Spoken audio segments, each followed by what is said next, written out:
Esta es una pregunta en la que hacemos un pequeño repaso de la psicopatología y sobre todo de la psicopatología de la esquizofrenia. El tema de psicopatología, el tema 1, es un tema que no hay que estudiarse, no es un tema que haya que memorizar, porque son muchos conceptos y muchas ideas que nos van a suponer un gran gasto de memoria, algo que no es muy útil para el MIR. Lo que hay que hacer es que cuando uno pase por los distintos temas y aparezcan definiciones y aparezcan conceptos psicopatológicos, vuelva hacia atrás y revise o busque en ese tema cada uno de los conceptos y así pueda entender de qué se está hablando. En esta pregunta, la opción correcta es la 3. El fenómeno perceptivo más característico de la esquizofrenia son las alucinaciones o pseudoalucinaciones auditivas. La opción 1, la hiperprosexia, se refiere a un exceso en la capacidad de atención. La opción 2 habla de las alucinaciones auditivas, que son fenómenos típicos del alcoholismo. La opción 4 habla de ilusiones, que no son típicas de la esquizofrenia. Y la 5 de alucinaciones visuales zoomórficas, que si bien en la esquizofrenia se dan alucinaciones visuales, son poco frecuentes y mucho menos si se refieren a zoomórficas, es decir, con forma de animales. Si recordáis, la tabla que aparece en el manual sobre trastornos de la percepción hace una división entre 4 posibles trastornos: la ilusión, la alucinosis, la alucinación y la pseudoalucinación. Los parámetros que vamos a utilizar para diferenciar cada uno de estos trastornos son fundamentalmente dos: si hay un objeto real o si no existe, y si hay convencimiento de que es real. En la ilusión, por ejemplo, que se relaciona con los estados de ansiedad y que sería un ejemplo cuando una persona va por una calle oscura, cuando una persona va nerviosa, va con ansiedad recorriendo una calle, de repente ve una sombra, algo que se mueve, quizá un animal, e interpreta y percibe que es una persona que le va a robar, que es alguien que le va a atacar. Es decir, hay un objeto real, que es esa sombra o ese animal que se mueve, pero hay un convencimiento de realidad de algo erróneo. Es decir, percibe que es una persona que le va a atacar o alguien que le puede hacer daño. En la alucinosis, que sería por ejemplo la alucinosis alcohólica, el ejemplo típico, son unas voces que te insultan, unas voces que te amenazan, típica del consumo de alcohol. Aquí no hay objeto real, es decir, estoy oyendo algo que me insulta, pero que no es real, no hay una persona que me esté insultando. Pero la diferencia también con la ilusión es que la persona no está convencida de la realidad, es decir, sería una persona que llega a urgencias diciendo que está bebiendo, que está bebida, que se ha emborrachado y que está oyendo unas voces que le insultan, pero que no son reales, que eso no puede ser. Es decir, no hay objeto real y la persona no está convencida de la realidad. En la alucinación, típica, por ejemplo, de la esquizofrenia y también de algunos estados metabólicos, como encefalopatías o como intoxicación por sustancias, tampoco hay objeto real, es decir, uno oye unas voces o uno ve algún objeto o ve alguna cosa que no existe, pero está convencido de que es real. Por ejemplo, oír unas voces que le insultan, pero pensar que sí que es real, que un vecino, que un amigo, que alguien te está enviando esas voces a la cabeza o te está llegando un susurro de alguien que te insulta o, por ejemplo, ver una figura humana que está contigo, que te acompaña y que en realidad no existe. Es decir, no hay objeto real, pero la persona está convencida de la realidad. La última diferencia sería entre la alucinación y la pseudoalucinación, también muy típica de la esquizofrenia y muy preguntada en el MIR. La diferencia entre las dos es que en la alucinación uno percibe una voz fuera, como un susurro, como una voz, alguien que le habla al oído, es decir, fuera de su cabeza, y percibe ahí el fenómeno alucinatorio. Puede ser algo que ve o algo que oye. Sin embargo, en la pseudoalucinación, el contenido está en el interior de la cabeza.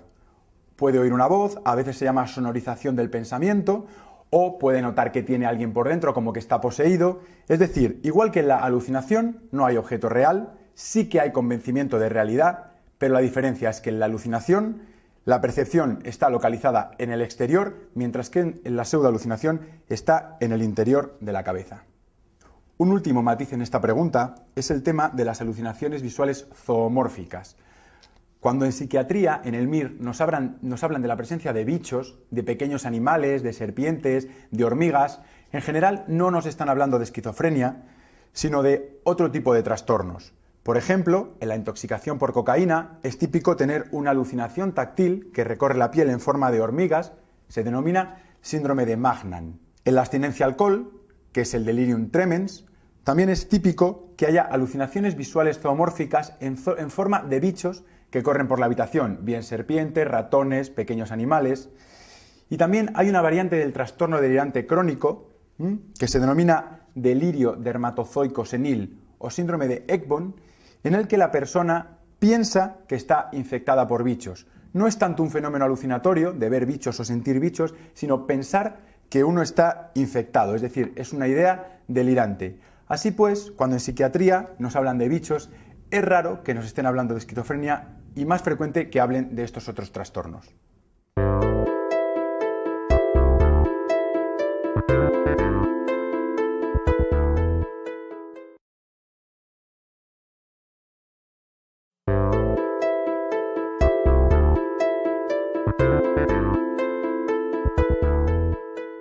Esta es una pregunta importante porque nos presentan un caso clínico típico de un episodio psicótico. Es decir, la primera opción, es correcta.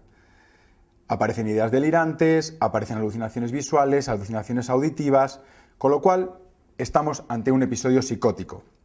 Como dice la opción 2, podría perfectamente tratarse de un primer brote de esquizofrenia paranoide. No podemos determinarlo, pues para diagnosticar una esquizofrenia necesitamos por lo menos 6 meses de evolución.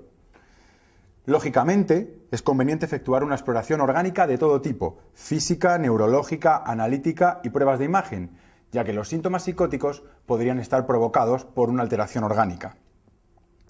Y además, como dice la opción 5, se debe iniciar un tratamiento sintomático de tipo farmacológico. Sea de donde sea y tenga la etiología que tenga la sintomatología psicótica, los antipsicóticos van a ser el tratamiento de elección, además de poder utilizar ansiolíticos en caso de que haya ansiedad asociada o insomnio. La opción falsa es la 4, es decir, no es verdad que no haya que buscar tóxicos en sangre y orina. Aunque la paciente nos diga que no consuma drogas, nosotros debemos hacer ese tipo de exploración, ya que el consumo, por ejemplo, de cocaína, el consumo de cannabis o el consumo de alucinógenos puede provocarnos sintomatología psicótica. Es una pregunta importante porque cuando uno estudia psiquiatría para el MIR, al final queda con la idea de que toda aquella persona que delira es un esquizofrénico. Y esto es un error.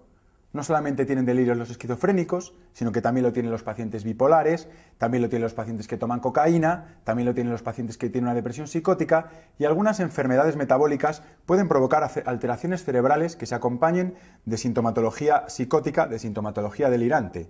Por eso, aunque pueda parecernos un caso clínico típico de esquizofrenia, no debemos olvidarnos de que todas estas ideas delirantes, todas estas ideas persecutorias, si bien son propias de la esquizofrenia, pueden aparecer también en otros trastornos. Es muy importante en psiquiatría que os quedéis siempre con la foto de la enfermedad, que tengáis siempre muy claro el caso clínico, porque muchas preguntas como estas son preguntadas así en el MIR, es decir, en forma de caso clínico. Podemos recordar muchos datos de la esquizofrenia, sobre prevalencia, sobre dopamina, etcétera, etcétera, pero no debemos perder nunca la idea de que en psiquiatría quedarse con el concepto de caso clínico es fundamental. Así que esta es una buena pregunta para repasar sintomatología típica de esquizofrenia y más aún sintomatología psicótica típica.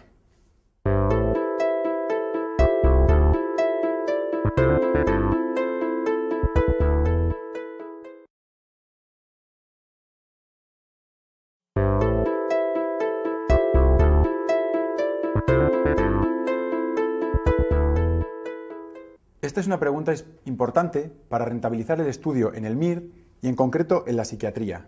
Cuando nos referimos a los factores de mal pronóstico de la esquizofrenia, debemos ser prácticos, debemos ser inteligentes y subrayar y estudiarnos solamente aquellos factores que no fuéramos capaces de deducir. Es decir, pensar que una persona soltera o que una persona viuda tiene peor pronóstico por la situación de soledad o por la situación de poco recurso social, tiene peor pronóstico que una persona casada o que una persona que conviva con otras personas, pues es una cosa lógica, ¿no? Igual que la presencia de síntomas neurológicos presentes y asociados también va a ser una característica de mal pronóstico. Lo que tenemos que hacer cuando estudiemos es perder el miedo a no estudiarnos cosas para el MIR. Es decir, solamente vamos a ir a subrayar aquellas ideas, aquellos factores pronósticos que a nosotros nos resulten más raros, nos resulte difícil identificar en el MIR, porque en una pregunta MIR, cuando uno tiene claros los conceptos, va a saber resolverlos, se lo haya estudiado o no. Entonces solamente debemos ir a subrayar aquellas cosas, aquellas ideas que nos llamen la atención y que no hubiéramos sido capaces de deducir. En esta pregunta, la opción falsa es la opción número 3. Antecedentes familiares de depresión.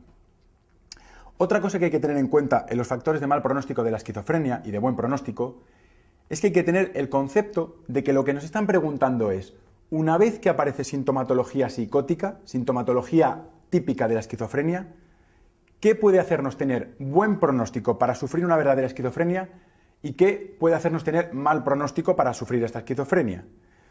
Es decir, el tener antecedentes familiares de depresión no es para nada un factor de riesgo para la esquizofrenia, sino al revés. Si yo tuviera sintomatología delirante, preferiría tener familiares que han tenido una depresión psicótica o que han tenido un trastorno bipolar con ideas delirantes. ¿Por qué? Pues porque el pronóstico de la esquizofrenia en general es mucho peor. Si mi padre ha sido un deprimido que ha tenido ideas delirantes, lo más probable es que mis síntomas delirantes sean igual que los de él y tiene mucho mejor pronóstico una depresión psicótica que una esquizofrenia con todos sus síntomas. Así como, por ejemplo, me estudiaría la presencia de factor estresante precipitante. Que haya un factor estresante precipitante puede parecer algo malo, hay algo que te provoca los síntomas, mal, pero a su vez es bueno tener algo que tratar. Por ejemplo, si tenemos una enfermedad metabólica o incluso un tumor cerebral, pues puede ser muy malo para la vida del paciente, evidentemente, pero para la esquizofrenia eso tiene buen pronóstico, porque una vez curada la enfermedad, se resuelven los síntomas y el pronóstico de la esquizofrenia, por lo tanto, es bueno porque no va a haber tal esquizofrenia. Así pues, la ausencia de un factor estresante precipitante, los síntomas neurológicos presentes, el ser soltero y que haya un inicio progresivo son síntomas de mal pronóstico en la esquizofrenia, mientras que los antecedentes familiares de depresión son síntomas de buen pronóstico. Como podéis ver en la tabla de factores de buen pronóstico, muchos de ellos son bastante lógicos, como por ejemplo la infancia normal o el buen nivel de introspección previos. Por ejemplo, a mí me llamaría la atención y subrayaría en mi manual solamente inicio brusco, porque me puede parecer que eso es algo grave y sin embargo no lo es, como ya he explicado, o por ejemplo la presencia de síntomas positivos mucho más que negativos. Esto que parece raro, porque los síntomas positivos son los que más llaman la atención, las ideas delirantes, las alteraciones de conducta, las alteraciones del lenguaje, son los que más llaman la atención, mientras que los síntomas negativos, como el aplanamiento afectivo, las dificultades para las relaciones sociales, las dificultades en la elaboración del lenguaje, son síntomas mucho menos llamativos, mucho menos evidentes. Sin embargo, los tratamientos mejoran mucho los síntomas positivos, mientras que los negativos van evolucionando a largo plazo y van haciendo que la persona quede mucho más residual. Es decir, que no se pueda desenvolver de manera normal y por lo tanto son los que van a marcar el pronóstico. Así pues, a mí me llamaría la atención y por eso subrayaría en mi libro, en mi tabla de síntomas de buen y mal pronóstico, los síntomas negativos como mal pronóstico y los síntomas positivos como buen pronóstico, algo que a priori me llamaría la atención.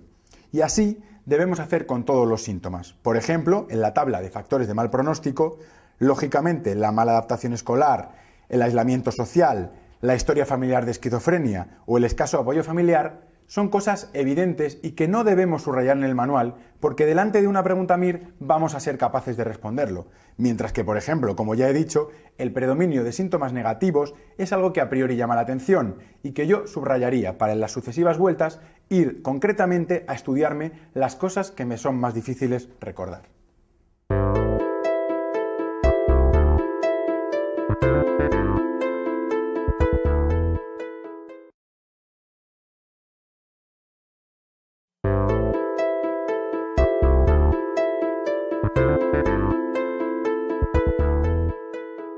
Antes de explicar esta pregunta, quiero matizar que paranoia era el nombre que recibía antiguamente lo que hoy se conoce como trastorno delirante crónico o trastorno delirante por ideas persistentes. La paranoia, si bien antes se llamaba así a todo el trastorno, en estos momentos se considera uno de los subtipos del trastorno delirante. Está el trastorno delirante crónico de contenido persecutorio, que sería la paranoia. Está el trastorno delirante crónico de contenido erotomaníaco o síndrome de Cleren-B, está el trastorno delirante hipocondriaco, está el trastorno delirante somático o síndrome de Ekbom y está el trastorno delirante celotípico o delirio de Otelo. Así pues, sería incorrecto llamar a todo ello paranoia, porque la paranoia solamente es un subtipo del trastorno delirante crónico. En esta pregunta, la opción correcta, es decir, la afirmación incorrecta, es la 3. La duración del tratamiento antipsicótico es más breve en la paranoia. Como su nombre indica, el trastorno delirante crónico es una enfermedad crónica que, al igual que la esquizofrenia, van a necesitar un tratamiento de por vida o por lo menos muy a largo plazo. Para el MIR, el trastorno delirante crónico va a cumplir una función que es intentar confundirnos con la esquizofrenia. Y me explico. Como son trastornos parecidos, en el MIR van a poner probablemente un caso clínico de trastorno delirante crónico o al revés y van a intentar que confundamos el uno con el otro. Así pues, lo que tenemos que hacer es tener muy claro la fotografía de un esquizofrénico y muy clara la fotografía de una persona con un trastorno delirante crónico.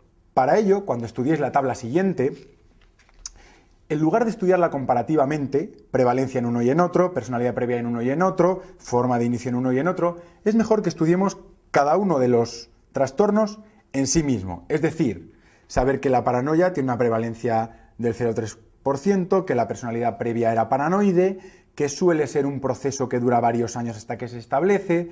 La edad media, esto es importante, es de unos 35 años, entre 34 y 45. El deterioro personal que conlleva es escaso y los delirios están estructurados y son más complejos, así como son raras las alucinaciones, sobre todo las auditivas. La esquizofrenia tiene una prevalencia del 1%, la personalidad previa era más normal, es decir, se habla de una ruptura biográfica, hay un punto en el que uno empieza a tener los síntomas de esquizofrenia, o por lo menos así lo van a preguntar en el MIR. El inicio es más rápido, solamente hace falta 6 meses para poder diagnosticar una esquizofrenia, y la edad de inicio es mucho más pequeña, es decir, alrededor de los 18-25 años en los hombres y entre los 25 y 35 en las mujeres.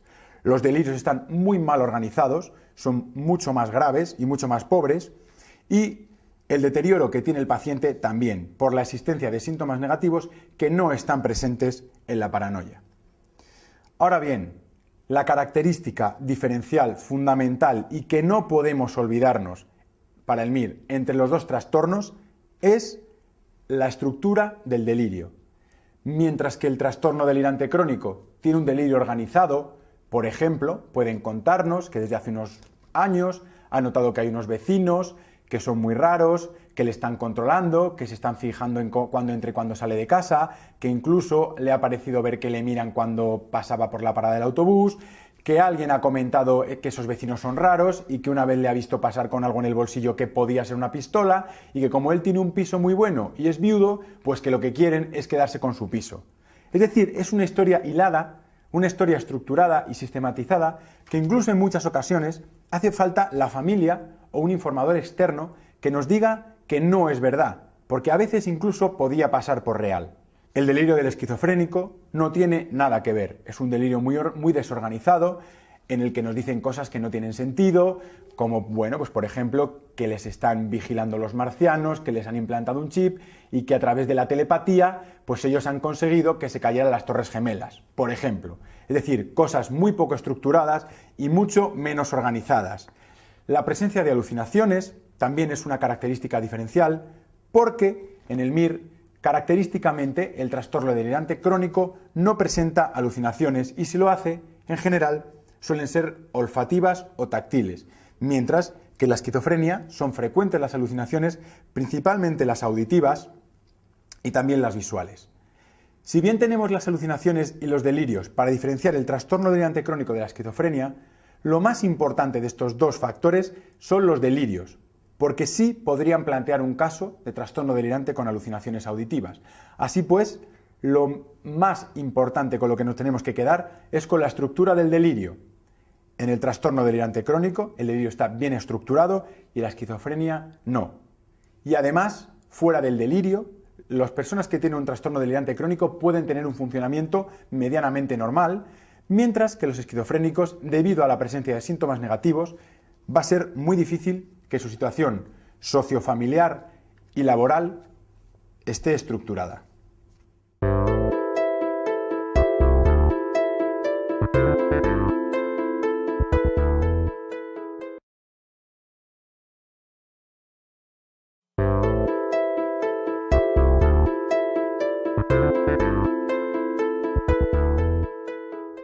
En esta pregunta se están refiriendo a los psicofármacos y en concreto a la medicación antipsicótica. Este es uno de los temas más preguntados en el MIR. La opción correcta es la número 3, la acatisia, que se describe exactamente como la sensación de inquietud interna presentada tras el tratamiento con antipsicóticos.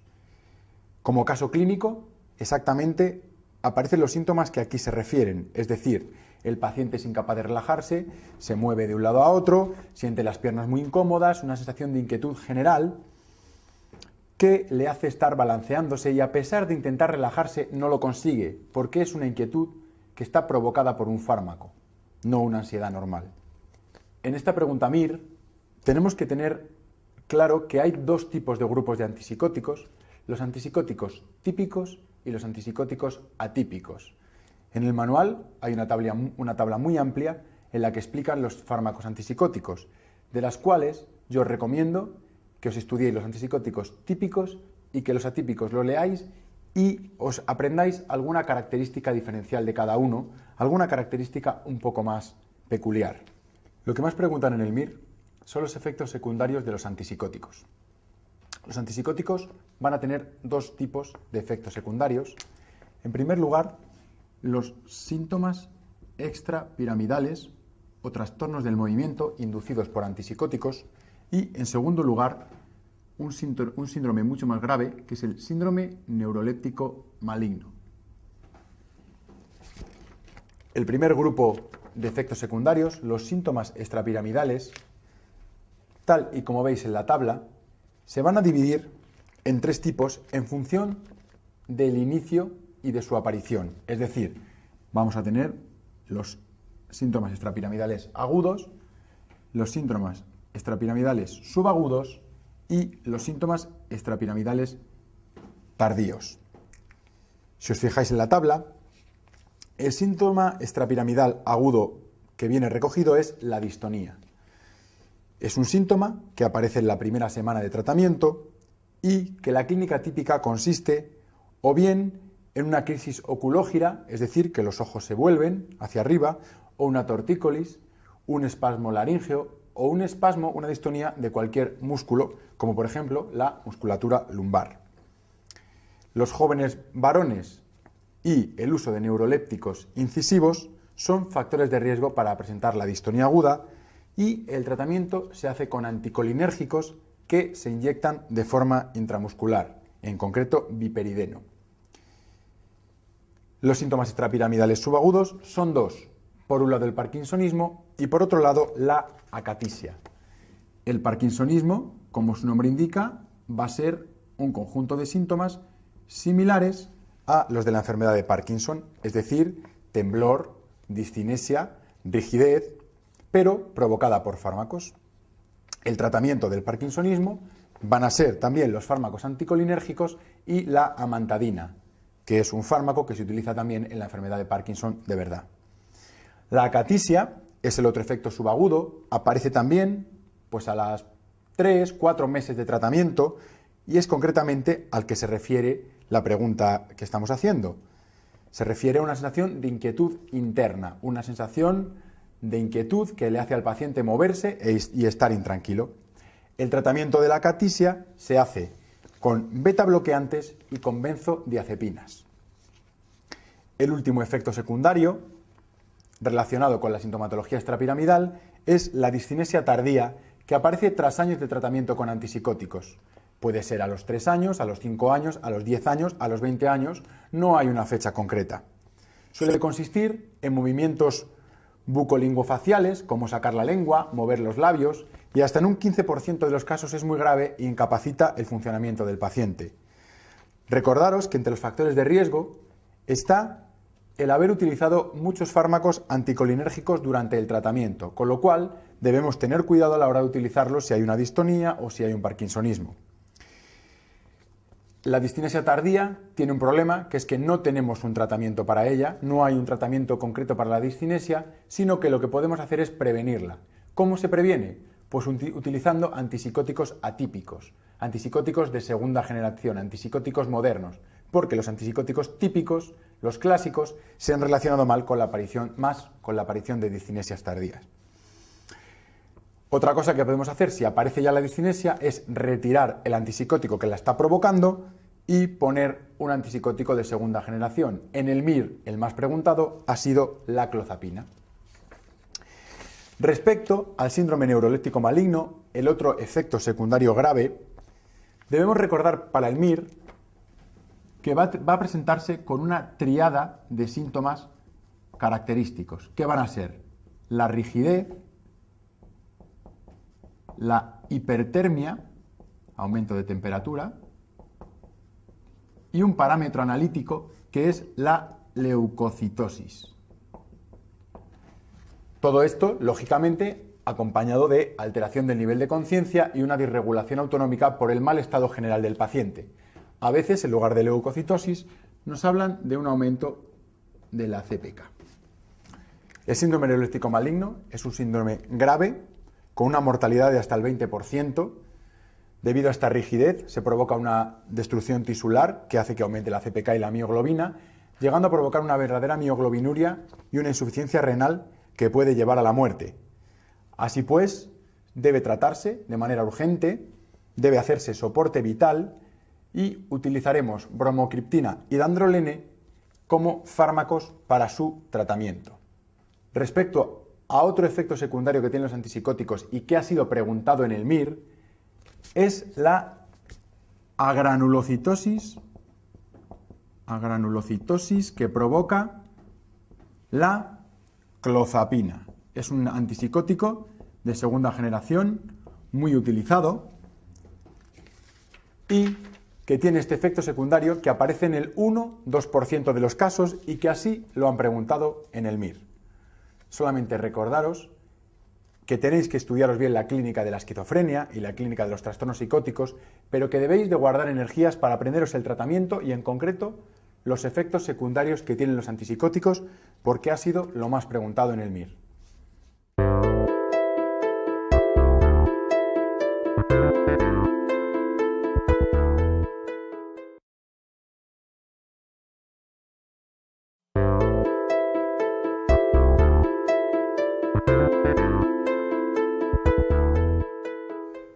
Los trastornos afectivos es el segundo tema más preguntado en el MIR en psiquiatría. En esta pregunta, en concreto, nos piden el diagnóstico diferencial entre la depresión endógena y la depresión neurótica, las dos entidades que debemos aprender a diferenciar para el MIR. De nuevo, es fundamental que nos quedemos con una foto de cada una de las dos enfermedades para que no confundamos y para que entendamos bien las características diferenciales entre cada una. Como veis en la siguiente tabla, la distimia o depresión neurótica tiene que ver más con factores psicosociales o de personalidad. De una manera caricaturizada, podemos imaginarnos una depresión neurótica o una persona distímica como una mujer, porque es más prevalente en las mujeres, de edad media, que tiene una depresión de intensidad leve, pero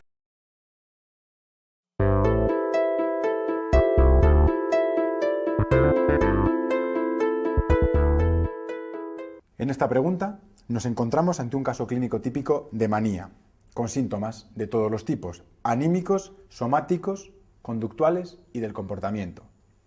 Como veis en la siguiente tabla, cada uno de los grupos de síntomas tiene unas alteraciones asociadas. Lo típico y la clínica más típica del episodio maníaco es la que se relaciona con la sintomatología anímica, es decir, la euforia, el ánimo expansivo y el ánimo hipertímico, digamos que es lo contrario de la depresión, es decir, la depresión es el reverso oscuro de la manía. Son personas que tienen disminuidas las necesidades de sueño, que tienen aumentada la actividad física, con una autoestima exagerada, pensando que son capaces de hacer cosas que los demás no pueden hacer, y recordad que no solamente los esquizofrénicos tienen delirios, los maníacos, las personas con episodio maníaco, son personas que también presentan sintomatología delirante, en general de contenido megalomaníaco, es decir, que están por encima de cualquiera, que son enviados de Dios, que pueden controlar el mundo, tienen que ver con ese estado de ánimo tan expansivo, tan eufórico, de una alegría llevada hasta la locura, entre comillas. Están más distraíbles, tienen gastos excesivos, conductas de riesgo tanto sexual como, bueno, pues de consumo de sustancias. Así, si os fijáis, este es un caso clínico típico en el que se dice que la paciente está durmiendo poco, que está gastando mucho, que habla con todo el mundo, la verborrea con fuga de ideas, es un síntoma típico de la manía. Así como no controlar todos los gastos que está teniendo. Por lo tanto, esta es la foto, este es el caso clínico típico que van a poner en el MIR cuando se refieran a un episodio maníaco. Estaría bien que cuando estudiarais hicierais un repaso de este caso clínico para que quedara la foto bien impregnada en la memoria. Solamente quiero matizar que, lógicamente, la opción correcta es la 1, episodio maníaco, pero que en psiquiatría tenemos dos clasificaciones, la americana y la europea. Para la clasificación europea, la presencia de un episodio maníaco es sencillamente un episodio maníaco, mientras que en la clasificación americana, la presencia de un episodio maníaco ya implica trastorno bipolar, aunque solo haya uno. Sabéis que en la clasificación europea hace falta que haya por lo menos un episodio maníaco y uno depresivo, o un episodio o dos episodios maníacos. De manera que si esto fuera un examen americano, la opción 2 también sería correcta, porque un solo episodio maníaco sería un trastorno bipolar. Como estamos en Europa, y este es un examen europeo, la opción correcta es la 1, tenemos un episodio maníaco nada más.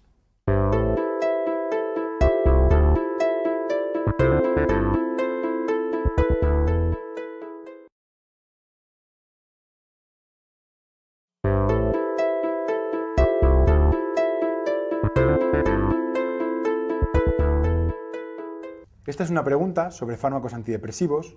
Como podéis ver en la siguiente tabla, existen numerosos fármacos antidepresivos y vamos a quedarnos con tres grupos fundamentales que son los más preguntados en el MIR. Los antidepresivos tricíclicos, los IMAO y los ISRS o inhibidores de la recaptación de serotonina. Hay otros, como los inhibidores selectivos de la recaptación de noradrenalina o inhibidores de la recaptación de serotonina y noradrenalina.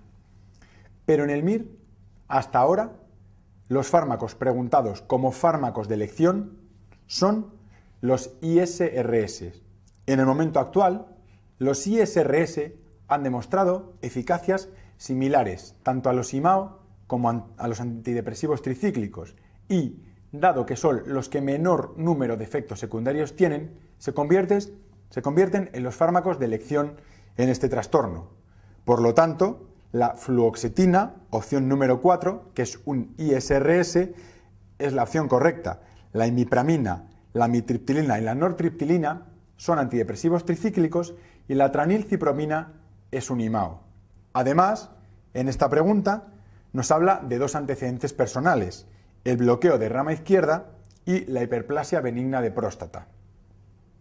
Debemos recordar que los antidepresivos tricíclicos, como podéis ver en la siguiente figura, además de inhibir la recaptación de serotonina y de noradrenalina, van a actuar sobre otros receptores, como son los receptores histaminérgicos, como son los receptores adrenérgicos y como son los receptores anticolinérgicos.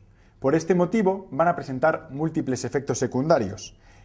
Entre otros, van a provocar bloqueos cardíacos, lo que dificultan su manejo en personas con patología cardíaca previa.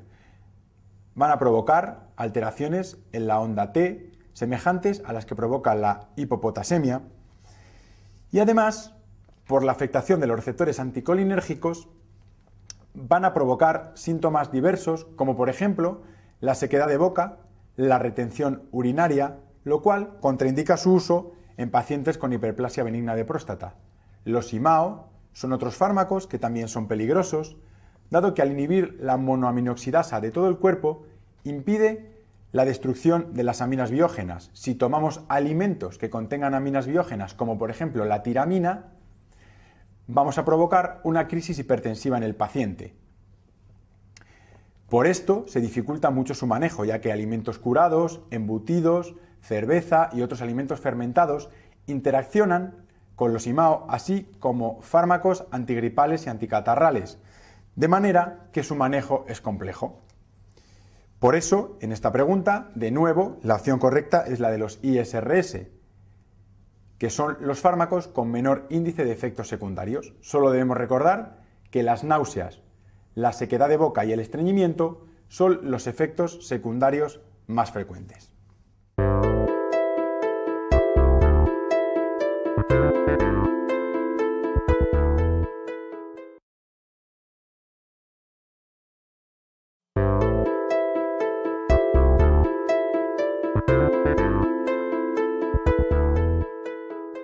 Esta es una pregunta sobre un fármaco, el litio, que no solamente es de los más importantes en psiquiatría, sino que es de los más preguntados en el MIR. Junto con la digoxina, son de los fármacos que mayor número de preguntas tienen.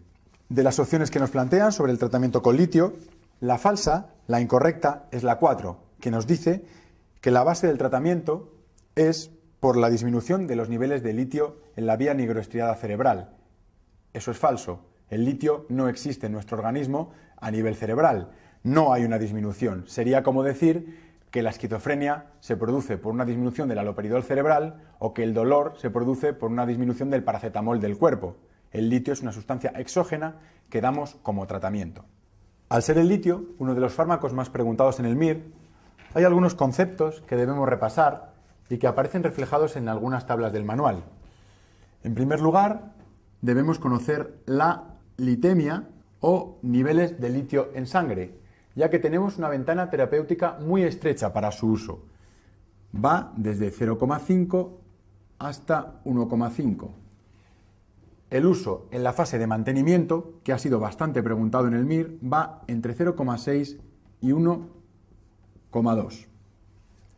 Por otro lado, debemos recordar los controles que debemos realizar antes del tratamiento con litio y algunos de ellos durante su tratamiento. Debemos hacer un electrocardiograma, debemos hacer pruebas de función renal, debemos hacer pruebas también de función tiroidea, debemos hacer analítica con hemograma y bioquímica y debemos hacer también pruebas de embarazo. Recordar que el litio puede provocar anomalía de Epstein al ser una sustancia teratógena. De las opciones propuestas, quería comentaros la opción 1, en la que nos dice que la presencia de hipotiroidismo no obliga a retirar el litio, sino a añadir tratamiento hormonal sustitutivo. Y también la opción 4, en la que nos pone la palabra siempre. Esto es algo que normalmente en el MIR no suele ser verdadero, suelen ser opciones que no son verdaderas, que no son reales, pero en este caso sí. Estamos obligados a hacer siempre controles de los niveles de litio en sangre, es decir, de la litemia, por la escasa ventana terapéutica que tenemos. A partir de 1,5 el litio es tóxico, a partir de 2,5 puede provocar la muerte y si en un paciente aparecen niveles de litemia de 4 es necesario iniciar una hemodiálisis en el momento.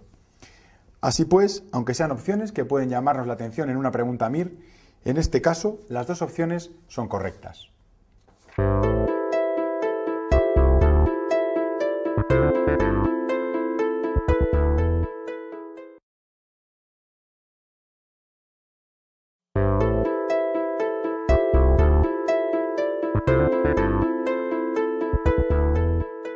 Cuando nos estudiamos los factores de riesgo de suicidio, debemos dirigirnos, debemos subrayar y debemos aprendernos solamente aquellos que no fuéramos capaces de deducir delante del examen MIR. Quiero decir, la presencia de enfermedad física crónica, dolorosa e incapacitante es una opción que cualquiera podría contestar en el MIR, así como el desempleo o la viudedad. Sin embargo, quizá, pues el sexo masculino sería algo que igual llama más la atención. En las mujeres son más frecuentes los intentos de suicidio, pero el riesgo de suicidio consumado es mayor en el hombre. En esta pregunta, la opción correcta es la opción 1, porque el medio urbano no es un factor de riesgo para el suicidio, sino que lo es el medio rural. ¿Y por qué? Pues porque las medidas de autorrescate son mucho más bajas. Es decir, si uno intenta suicidarse en una ciudad, probablemente a los 5, 10, 15 minutos hay una ambulancia. Si uno intenta suicidarse en mitad del campo, probablemente no le vea a nadie, no le ayude a nadie y sea prácticamente imposible que le encuentren antes de que muera, ¿no? De ahí que el medio rural sí que sea un factor de riesgo y el medio urbano no.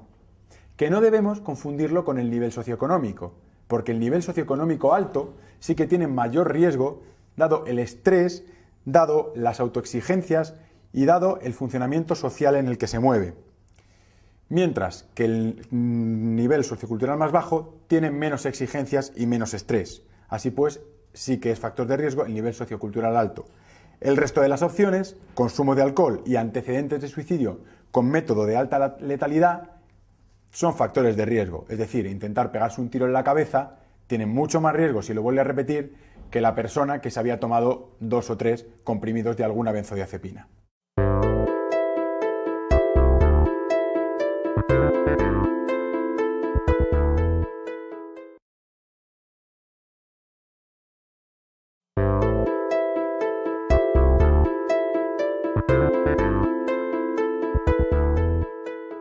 Recordar que el trastorno de pánico es un trastorno que está incluido dentro de los trastornos de angustia. Los trastornos de angustia van a ser, en primer lugar, como ya acabamos de decir, el trastorno de pánico. En segundo lugar, vamos a tener las fobias, donde podemos tener la fobia simple, la fobia social y la agorafobia. En tercer lugar, vamos a tener el trastorno obsesivo compulsivo. Vamos a tener también el trastorno por estrés postraumático y vamos a tener también el trastorno de ansiedad generalizada. Quiero recordaros que los trastornos de ansiedad son los trastornos más diagnosticados en psiquiatría y, en concreto, las fobias son los trastornos de ansiedad que más se diagnostican dentro de este grupo. El trastorno obsesivo-compulsivo, la fobia social y un subtipo de fobia simple que tiene que ver con el miedo a la sangre, a la inyección o a la lesión, son de igual prevalencia en hombres que en mujeres, mientras que todos los demás trastornos de ansiedad son típicos de mujeres, menos la fobia simple, que es más frecuente en los niños, todos los demás en la tercera década de la vida. El trastorno de pánico es la enfermedad prototipo de los trastornos de pánico. Los trastornos de pánico son un grupo de trastornos que, si bien son diferentes uno de otros, tienen la característica común de presentar crisis de ansiedad como síntoma base. El trastorno de pánico se caracteriza por la presencia de crisis de ansiedad recurrentes e inesperadas durante el periodo de un mes, y durante este mes la persona va a perder su capacidad de funcionamiento normalizado, bien por miedo a que las crisis se repitan o bien por miedo a que la crisis le provoque la muerte o los síntomas de la crisis no le dejen funcionar. Por lo tanto, la opción 2, el término crisis de angustia es sinónimo de trastorno de pánico, es falsa. Debemos recordar que en todo el conjunto de trastornos de ansiedad, el tratamiento lo vamos a hacer de dos maneras. Las crisis de ansiedad se tratan con benzodiazepinas, pero el tratamiento de mantenimiento de todos los trastornos, incluido el trastorno de pánico, son los antidepresivos y en concreto los ISRS. Así que debemos recordar desde este momento que los ISRS son el tratamiento de elección de los trastornos de ansiedad y en concreto del trastorno de pánico, y que las benzodiazepinas solamente las vamos a utilizar cuando aparezca una crisis de ansiedad. En el MIR preguntan esto recurrentemente. Uno se hace a la idea de que la depresión se trata con antidepresivos, de que la psicosis con antipsicóticos y de que la ansiedad con ansiolíticos, y eso es erróneo. Solamente la crisis de ansiedad se trata con ansiolíticos. Todos los demás trastornos de ansiedad, incluido el de pánico, se tratan con ISRS. Por lo tanto, la opción 1 es falsa. En este caso, la opción correcta es la 3. Entre las principales enfermedades con las que habría que realizar un diagnóstico diferencial es el hipertiroidismo, que además de sudoración, temblor, pérdida de peso, intolerancia al calor, van a aparecer síntomas ansiosos y pueden aparecer crisis de ansiedad. Por lo tanto, lo primero que hay que descartar es que haya patología tiroidea asociada.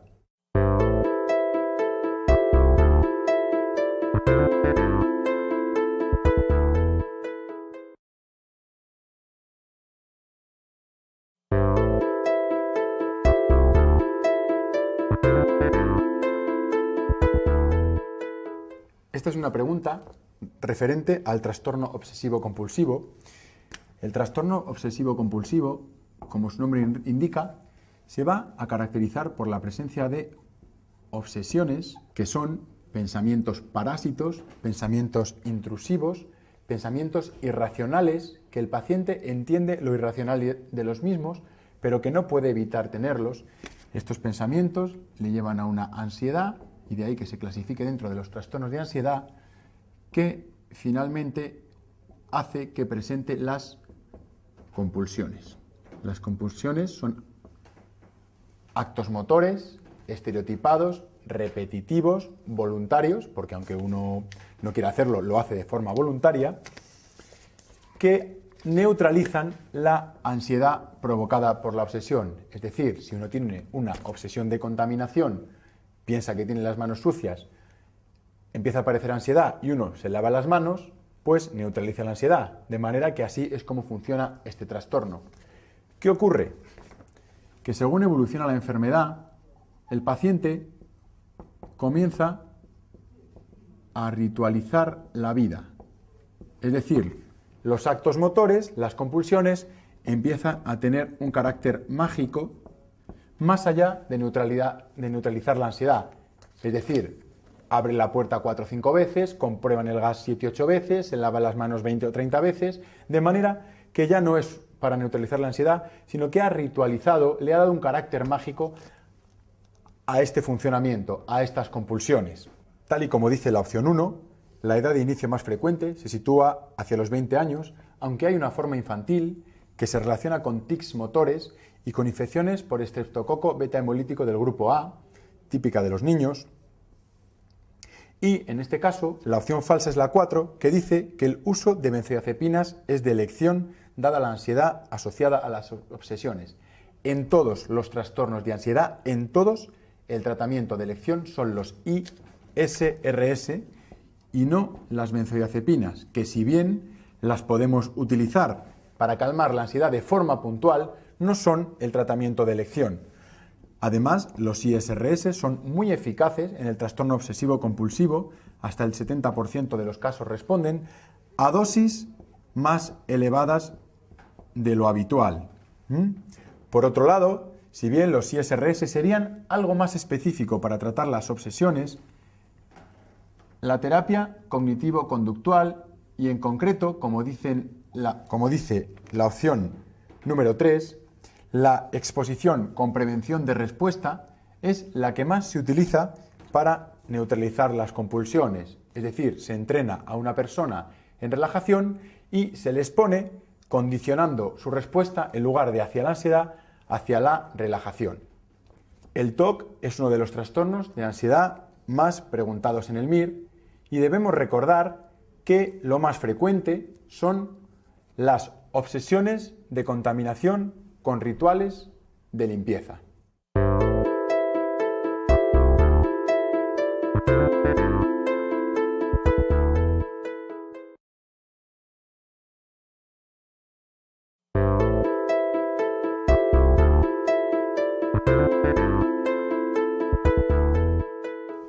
Pregunta sobre el estrés postraumático. Debemos recordar para el MIR que el estrés postraumático tiene 4 grupos de síntomas. En primer lugar, la reexperimentación. La reexperimentación que se suele acompañar de una hiperestimulación adrenérgica con sudoración, temblor, etcétera, etcétera. En segundo lugar, el estado de hiperalerta o arousal, en la que la persona pues, va por la calle alerta, por ejemplo, si está viviendo un estrés postraumático por un atropello, pues va pendiente de los coches, si oye un frenazo se asusta, es decir, en un estado de hiperalerta. En tercer lugar, va a presentar conductas de evitación. Volvemos al ejemplo, si es una persona que ha sido atropellada, pues lo que va a hacer es evitar pasar por la calle donde la atropellaron o incluso evitar cruzar por pasos de cebra sin semáforo o incluso, en los casos más graves, llegar a no salir a la calle. Evitación. Y el cuarto síntoma es el embotamiento afectivo. Esto es importante porque cuando uno estudia para el MIR y pasan los meses y ha estudiado y ya se ha aprendido el trastorno por estrés postraumático, es fácil que recuerde la reexperimentación, es fácil que recuerde la hiperalerta, es fácil que recuerde la evitación, de manera que las opciones 1, 2 y 3 de la pregunta sabríamos claramente que son verdaderas. Pero la opción 4, que nos dice el estado de ánimo deprimido, pues uno puede asociar que, bueno, después de un trauma a uno le queda un estado de ánimo deprimido, y eso es falso. Y de hecho la opción 4 es la falsa. Uno no está deprimido, sino que está embotado. Y no es lo mismo. El embotamiento afectivo es una sensación de desinterés, una sensación de aplanamiento, una sensación de que la vida da igual, que es distinto a estar deprimido. Una persona deprimida está con ánimo bajo, con apatía, sin ganas y sin poder disfrutar de las cosas, pero el ánimo triste es lo que marca la depresión, el ánimo deprimido. El embotamiento afectivo, como su nombre indica, es estar embotado, estar aplanado, estar de alguna manera desinteresado por la vida. Y esto es lo que le pasa a las personas que sufren de estrés postraumático, una restricción en la vida afectiva y no un estado de ánimo deprimido, tal y como dice la pregunta, la opción 4.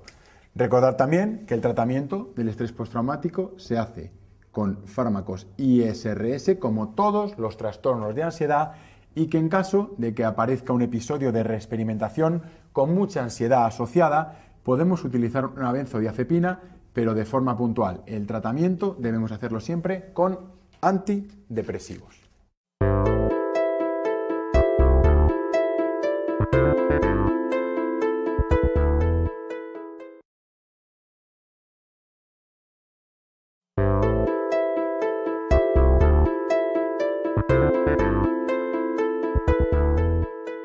Preguntas sobre benzodiazepinas, fármacos preguntados en el MIR, aunque con menos intensidad y en menos número de ocasiones que otros fármacos, como por ejemplo los antidepresivos, el litio o los antipsicóticos. No obstante, debemos conocer algunas características de las benzodiazepinas. En primer lugar, deciros que la opción 4 es falsa, ya que las benzodiazepinas que tienen poco paso hepático son el lorazepam, el oxazepam y el temazepam. Por ejemplo, una regla mnemotécnica podría ser que el loro tuvo tema con el oso. La regla mnemotécnica ya sabéis que cada uno puede crearse la que más le ayude. Si a estas benzodiazepinas que tienen poco paso hepático le añadimos el alprazolam, vamos a tener el grupo de benzodiazepinas que tienen una vida media corta intermedia, entre 6 y 20 horas. Por lo tanto, la opción 1 es falsa, el alprazolam no es una benzodiazepina de vida media ultracorta. Las benzodiazepinas de vida media ultracorta, de menos de 6 horas, son el triazolam y el midazolam.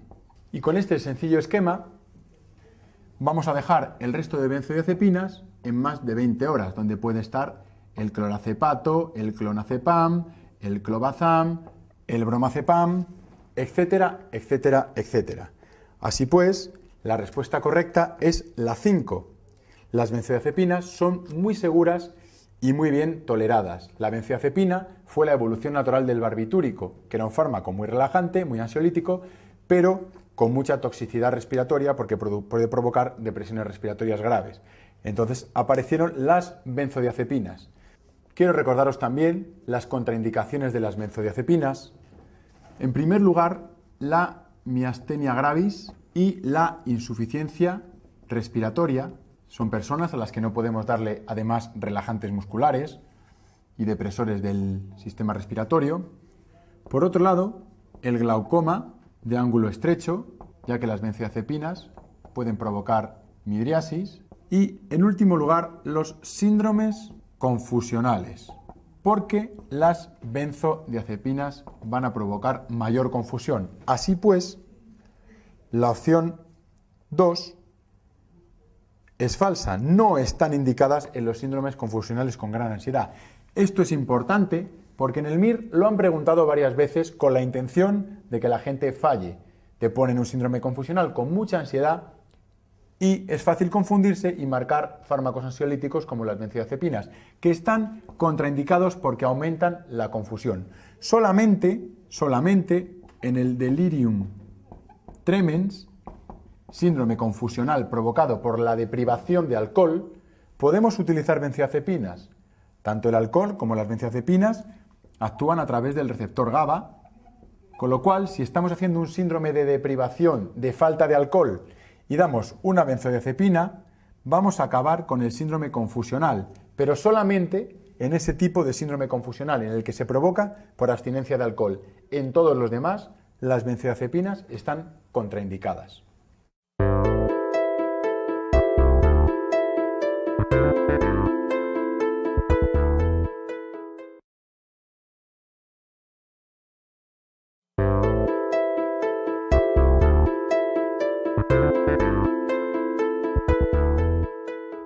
Pregunta sobre trastornos somatomorfos.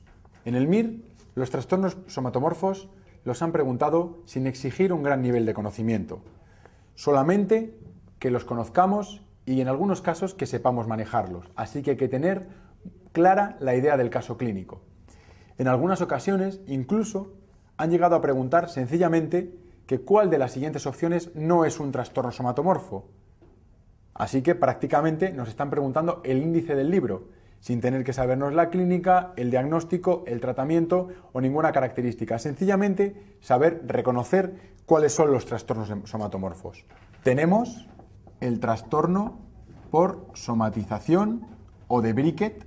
Tenemos el trastorno por dolor, que prácticamente es una variante del trastorno de somatización en el que únicamente va a presentar dolor. Tenemos el trastorno conversivo.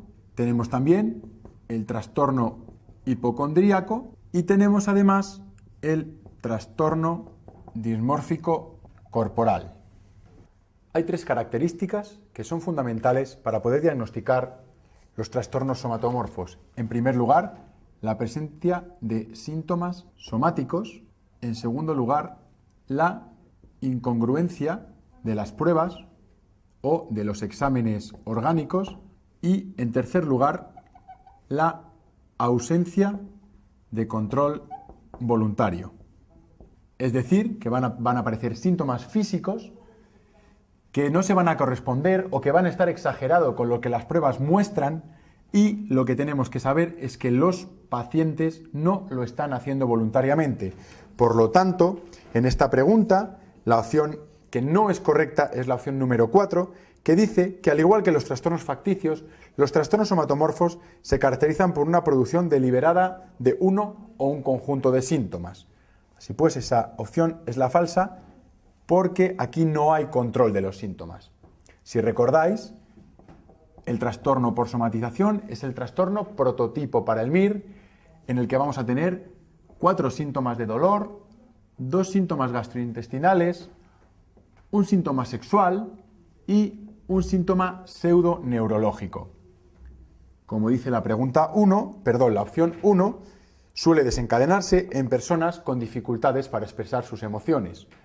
El trastorno por dolor es una variante del trastorno por somatización, ya que solamente es necesario que haya síntomas de dolor sin que haya síntomas neurológicos o de otro tipo, y en algunos casos, como dice la opción 2, puede llegar a ser incapacitante. El trastorno conversivo es un trastorno que se caracteriza por la presencia de síntomas pseudoneurológicos, como por ejemplo la presencia de ceguera, de sordera, incluso de parálisis o de convulsiones, que aparece de forma brusca y que hay una incoherencia anatómica, es decir, a uno se le duerme una parte del brazo y otra no, sin corresponder a ningún territorio nervioso, ni a ningún dermatoma, ni a ninguna región nerviosa establecida, o una crisis convulsiva, una crisis epiléptica, sin que en realidad haya ningún foco. Como os he dicho, suele aparecer de forma brusca y suele marcharse, es decir, desaparecer también de manera brusca. El trastorno hipocondríaco y el trastorno dismórfico corporal, más que la presencia de síntomas, es la exageración de un síntoma o de alguna característica. En el caso del trastorno hipocondríaco, como todos sabemos, es la preocupación excesiva, la creencia de que uno tiene una enfermedad, por la presencia de algún síntoma mínimo y que se interpreta de manera exagerada. Y el trastorno dismórfico corporal es la preocupación por un rasgo físico que uno lo ve exageradamente alterado, como pueda ser la nariz, como puedan ser las orejas, etcétera, etcétera, sometiéndose a distintas intervenciones quirúrgicas y sin conseguirse nunca el resultado deseado, ya que estamos hablando de un trastorno mental. No obstante, en esta pregunta, y como recuerdo de lo que acabamos de explicar, la opción falsa es la 4, ya que todos estos síntomas no son provocados, a diferencia de los trastornos facticios, donde está, por ejemplo, el síndrome de Munchausen, en la que la persona puede tomar fármacos o puede provocarse lesiones, de manera que se somete a distintas exploraciones, a distintos tratamientos, también por enfermedad mental, pero en todo momento con un control voluntario.